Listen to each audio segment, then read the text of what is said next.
Yeah, the top stories making headlines this hour. The rand suffers its biggest slump as COVID-19 continues to hit the markets. The city of Cape Town to offer shelter for the homeless.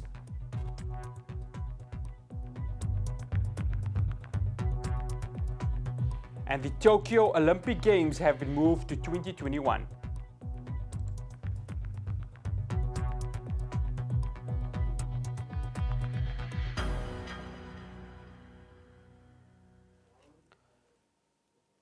Assalamu alaikum wa rahmatullahi wa barakatuh. Welcome to ITV News. My name is Faraz Patel. Now, before we go to the bulletin, President Cyril Ramaphosa has just finished addressing the nation. He has reiterated that the lockdown will remain at 21 days.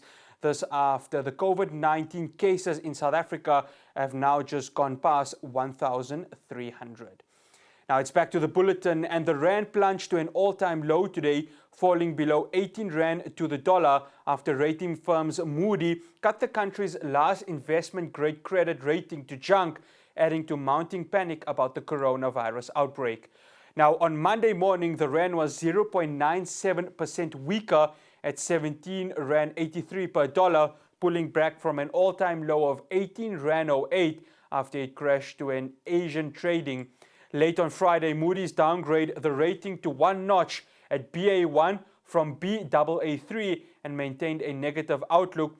S&P Global and Fitch downgraded Africa's most industrialized economy to sub-investment grade in 2017. Moody's downgrade will see South Africa kicked out of the benchmark World Government Bond Index of local currency debt at the end of April, triggering up to $12 billion of forced selling, Treasury and analysts estimate.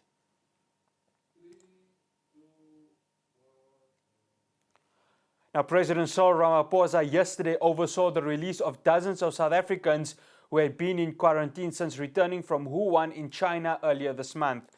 Ramaphosa went to the remote resort near Polokwane in northern Limpopo province for the release of at least 112 South Africans who had been in isolation since March 14th, when they were evacuated from China.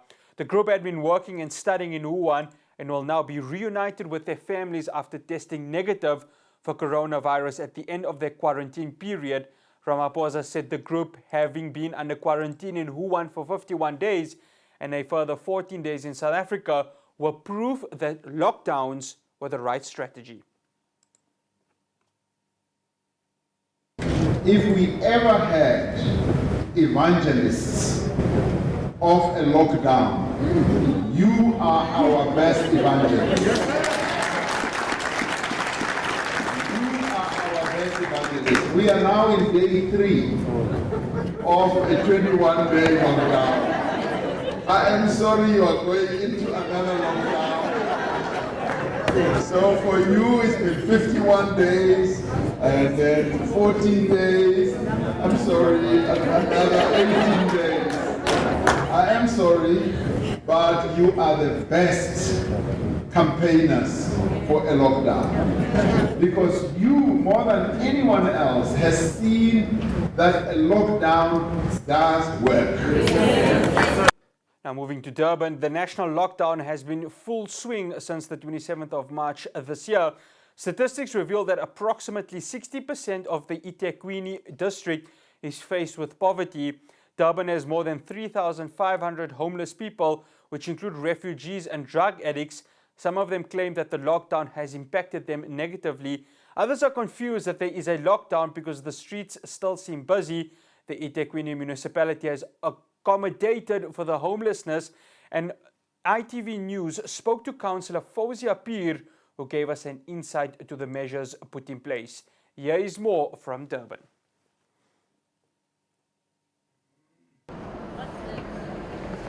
The national lockdown has been in full swing since the 27th March 2020.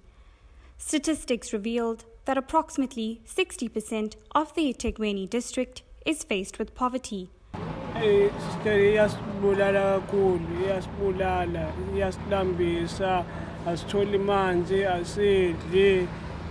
Durban has more than 3,500 homeless people, which include refugees and drug addicts. Some of them claim that the lockdown has impacted them negatively. The situation was very bad, you see, because since this lockdown never come, someone was know how to work and get that small money, you see, and feed itself. Now, because of this lockdown, there is no job, there is no people, there is a small people. Even you hustle, you can't get too much money to buy yourself a food. Others are confused that there is a lockdown because the streets still seem busy. But I don't understand this lockdown because shops are open, people are walking down. They said it's a national lockdown, and I understood before that, when I heard the president speak, was that we're not going to see anybody in the street except for the government officials and that kind of thing. But people are not treating it like a lockdown, you know. But it's only because us now, because they can see we are the homeless. They're more worried about us, what we're doing, where we're going. The eThekwini municipality has accommodated for the homelessness, and we spoke to Councillor Fozia Peer, who gave us an insight to the measures put into place. Our city is also plagued by a large number of people who are homeless. We have since taken measures to put them into various shelters, example, the parking at Moses Mabhida. The Jewish Club has also given some space, and also the driving site, and also the strollers in. The city has implemented strict measures when it comes to catering for the homelessness in the city of Durban. However, there is a mixed reaction when it comes to the people on the streets, saying that they are a victim of circumstance and the lockdown has affected them the most, with some saying that police officials are targeting them because they are homeless. However, some say that if they do follow the rules and stay to their places of safety, that this too shall pass. I am Laika Idris for ITV News, Durban. Police Minister Becky Cele joined troops and police in Khayelitsha in Cape Town on Saturday evening. Cele inspected driving permits and more than 6 people were arrested for not abiding by the regulations during the 21-day lockdown ordered by President Cyril Ramaphosa to curb the spread of COVID-19. Khayelitsha was rocked by news at the weekend that a resident had been diagnosed with COVID-19. Western Cape Premier Alan Wind confirmed this yesterday, adding that the province had to date recorded 318 infections.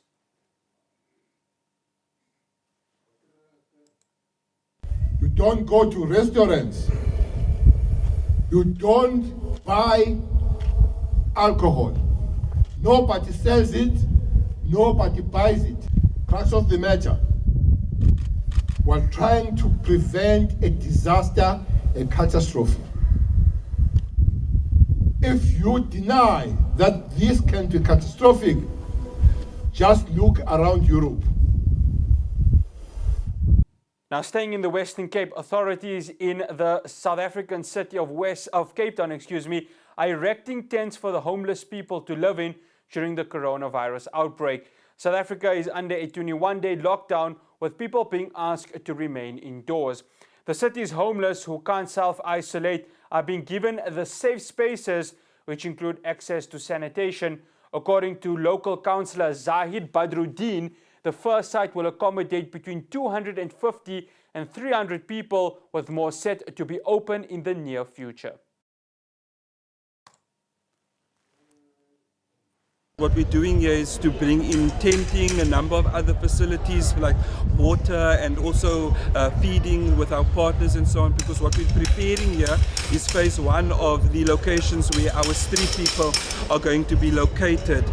This is obviously, importantly, this is phase 1. We're looking at bringing in about 250 to 300 people here. We're currently working on another location in the Bellville area in the vicinity of Pain City, where we are looking at bringing online about 450 bed spaces that can also assist more people in that particular area.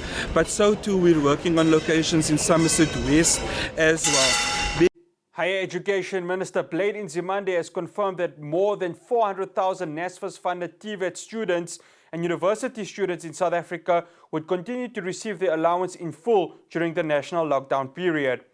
He said students should not take the 21-day lockdown which was announced by President Cyril Ramaphosa last week as a holiday. Nzimande said e-learning guides for TVET students had been made available earlier this week, and these could be downloaded on smartphones, tablets and laptops. This period of lockdown must not be treated as a holiday, and we would like to call upon all our students to make use of this period to study, as this will actually help us that after the lockdown we are able to catch up quicker with the time that has been lost. I am currently in discussions with the Minister of Communications and Digital Technologies, Minister Stella Ndabeni-Abrahams, on how to deal with access to data in order to expand online learning, in particular to look at zero rating of data that is being used for online learning by the relevant telecom companies. On the 26th of March, we've made available e-learning guides to all our TVET colleges throughout the country. These guides can be downloaded on smartphones, tablets, and laptops. Human Settlements, Water and Sanitation Minister Lindiwe Sisulu says her department has procured 41,000 water tanks which have been distributed across the country to ensure water supplies during the lockdown. Schools, churches and police stations have also been identified as places where people would be able to access water. In addition, digital technology will be used to ensure that people have access to water.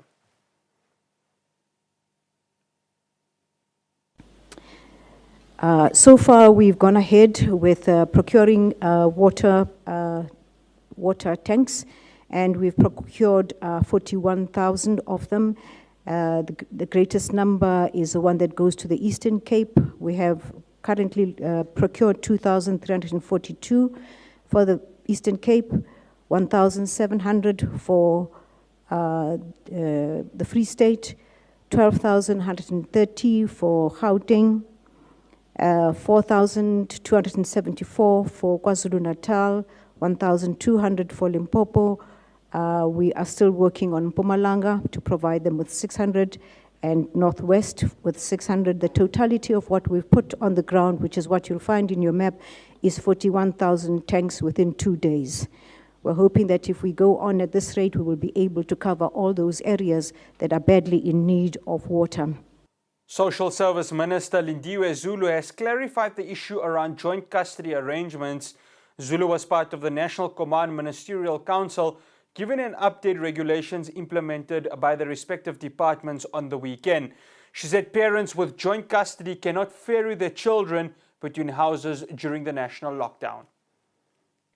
Directives to contain the spread of coronavirus in exercising the care and contact by persons who are co-holders of parental responsibilities and rights during the lockdown period. This is one of the areas where we've been receiving, personally I've also been receiving calls from parents who are co-holders of parental responsibilities and rights, and many are wondering whether they will be able to transport the children back and forth from one parent or the other. These directives cover that aspect. Also our drop-in centers, because normally we have the drop-in centers where beneficiaries visit to get food assistance, food parcels, and so forth. So this directive that comes out clearly is a directive that comes out directly from the regulations that were gazetted already. Coming up after the break, the Olympic Games in Tokyo has been moved to 2021. 当面の最大の課題としていつ開幕するかを早々に決めなければなりません。